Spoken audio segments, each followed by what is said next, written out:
Kanthapuram A P Aboobacker Musliyar. അദ്ദേഹത്തെ അറിയാത്തവരെ നമ്മുടെ ഇന്ത്യയിൽ തന്നെ ആരും ഉണ്ടാവുമെന്ന് തോന്നുന്നില്ല. കാരണം അദ്ദേഹം ഇന്ത്യയുടെ ഗ്രാൻഡ് മുഫ്തിയാണ്.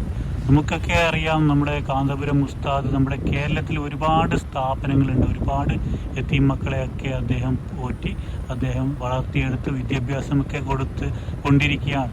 നമുക്കൊക്കെ അറിയാം, നമ്മുടെ നോർത്ത് ഇന്ത്യയിൽ അവിടെയൊക്കെ വിദ്യാഭ്യാസത്തിൻ്റെ കാര്യം നമുക്ക് അറിയാവുന്നതാണ്. അവിടെ ഒരുപാട് യതീം മക്കളെയും അദ്ദേഹം വളർത്തിക്കൊണ്ടുവരുന്നുണ്ട്, വിദ്യാഭ്യാസം കൊടുക്കുന്നുണ്ട്. അദ്ദേഹത്തിന് ഒരുപാട് സ്ഥാപനങ്ങൾ നോർത്ത് ഇന്ത്യയിലൊക്കെ ഉണ്ട്. നമുക്ക് ആ ഭാഗത്തൊക്കെ സഞ്ചരിച്ചവർക്കൊക്കെ അറിയാൻ സാധിക്കും.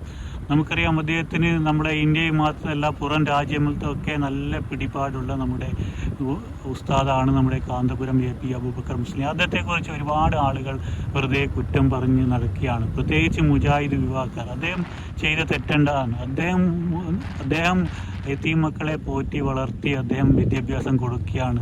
നിങ്ങൾക്ക് കഴിയെങ്കിൽ അങ്ങനത്തെ ഒരു കാര്യം ചെയ്യുക, നല്ല സൽക്കർമ്മം ചെയ്യുക. അല്ലാണ്ട് വെറുതെ അദ്ദേഹം എ പി അബൂബക്കർ മുസ്ലിയാനെ പോലെയുള്ള കാന്തപുരം ഉസ്താദിനെ വെറുതെ കുറ്റം പറഞ്ഞുകൊണ്ടിരിക്കുക അല്ലാണ്ട് നല്ല കാര്യങ്ങൾ ചെയ്യുക. അപ്പോൾ നമ്മുടെ ഉസ്താദിനെ ഇഷ്ടപ്പെടുന്നവർ എല്ലാവരും ലൈക്ക് ചെയ്യണേ, ചാനൽ കൂടി സബ്സ്ക്രൈബ് ചെയ്യാൻ മറക്കല്ലേ.